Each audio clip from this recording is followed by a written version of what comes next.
Okay, this is from tutorial part 4 on this, and I'm talking more about the specifics of the hole and the tiling, how I laid in the lights. I think I was mentioning how I did the camera or moved the camera in. Let me see. This is part of the final move on the camera. I spent a lot of time on that just to get it right. And I had to guesstimate how close do I really want to go into the Death Star,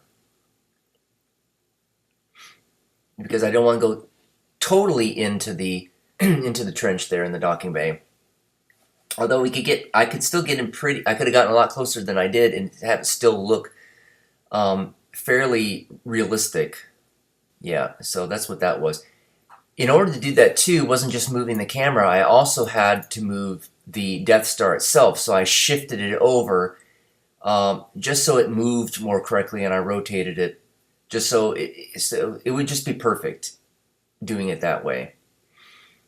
And I was able to hide a lot of the fact that I didn't texture a lot of the sides there that might have come into view in the camera had I not rotated the sphere of the Death Star itself.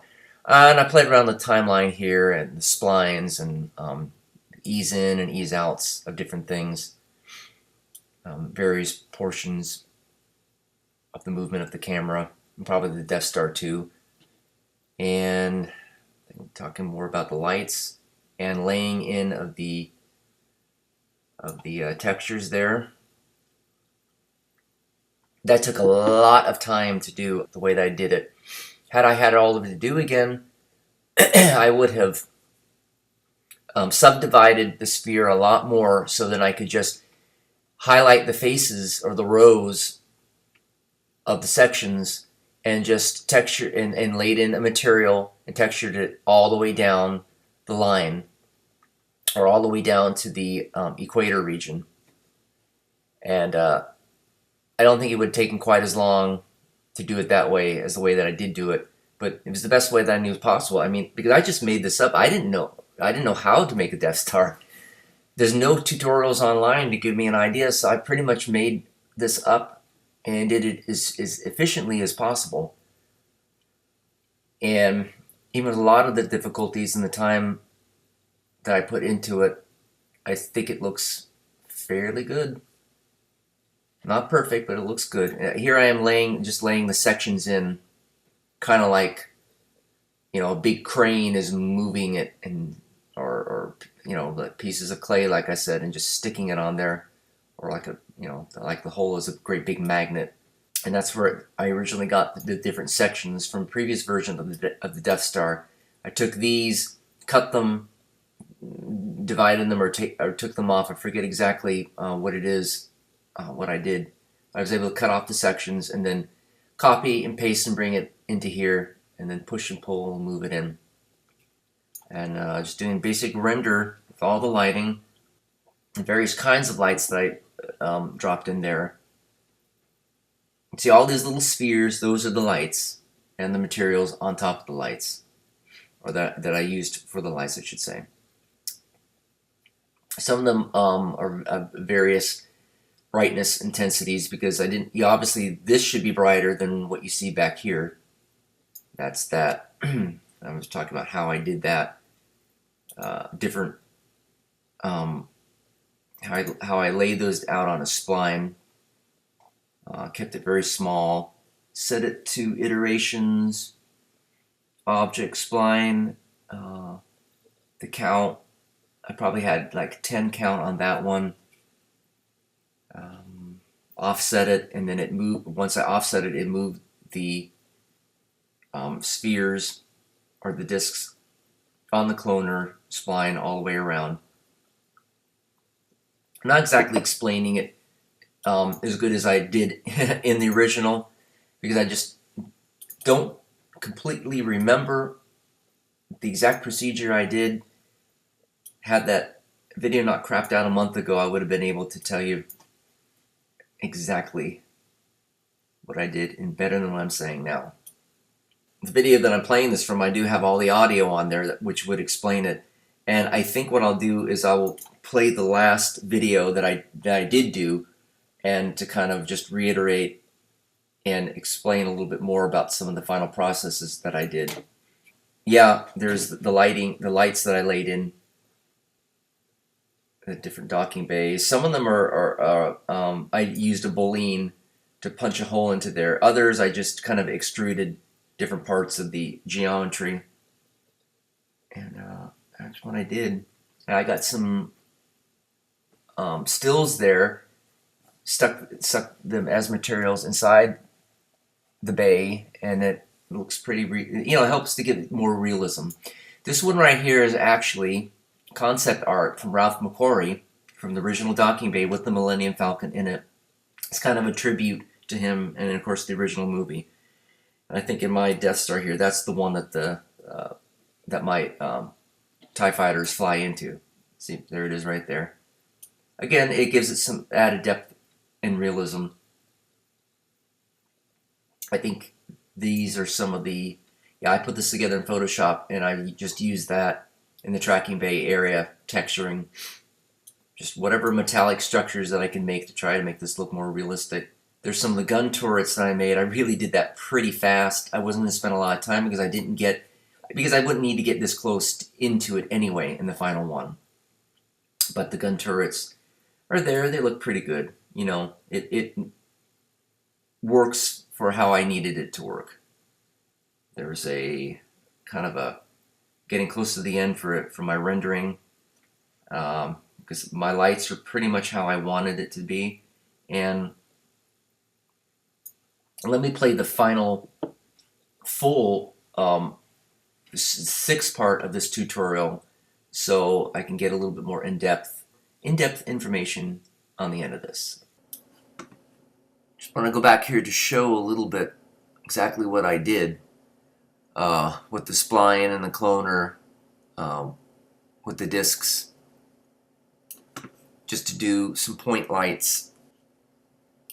And that's kind of how I reproduced that. It's actually pretty simple once I created the spline, and then just dragged that in here, kind of pushed it and molded it into the side of the texture there, and that's pretty much what that is. I think the lighting was another thing I wanted to mention. In terms of the lighting, I had actually several lights that I added to the scene to get that particular crescent shape to it, because I want it quite dark on the left side of the Death Star, with the right side, at least the right top, lit up, and definitely the reactor dish, I wanted that lit up. Mostly the lights that I used are area lights and spotlights. So you get a spotlight there. This one is focusing more on the reactor dish because I needed that top lit up. Then you got kind of the middle here, which is another spotlight, kind of brightening up the middle. And then you have this as the main, pretty much the main light. This is why this is as intense as it is. And you got an area. I have that set as an area. Let's see. I'm trying to see if there's anything else here. That's pretty much the settings that I have for the shadows, visibility, details, outer radius. No exact. There's really no exact science for this thing. Now, if you look above here, there is another small light shining down on top of it, and I think that light is, if I can find it, is an overhead softbox. I needed something very soft and simple just to bring in some added light to the scene. I still overall wanted to keep things quite simple, and I just got this light box from some free downloads that I have of a light box kit. Light Kit Infinite free. And some stuff here from Grayscale Gorilla. So I think that's pretty much the majority of what I wanted to show.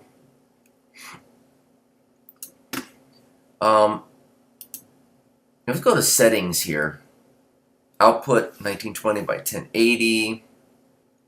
I changed some things up since the last time since I did this. Oh,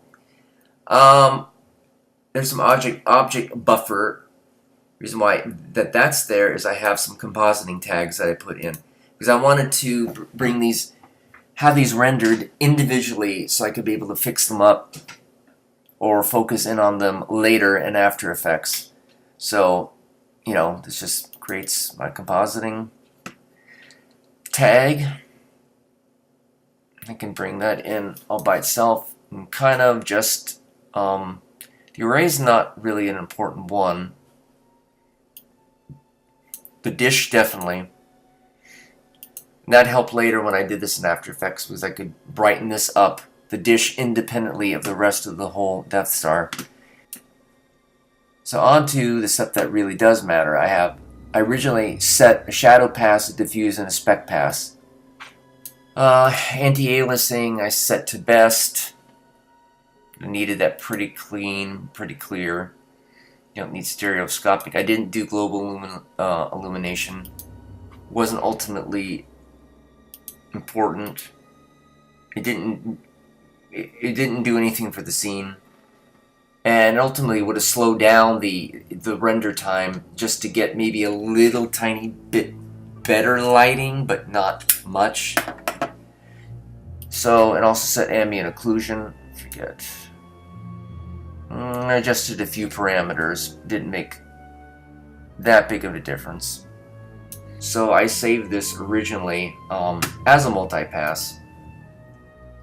I selected this for my alpha channel. I definitely needed that alpha channel, you know, to composite the stars, the star field differently from everything else. Because that really helped. Save this. Click Save for After Effects for my different render passes. I have this as a TIFF layer, a TIFF file format, as well as this in the multipass layer settings. 16-bit channel, just for the highest range of, you know, dynamics there. And that's really just about it with this. And then brought in all my render passes and everything to After Effects.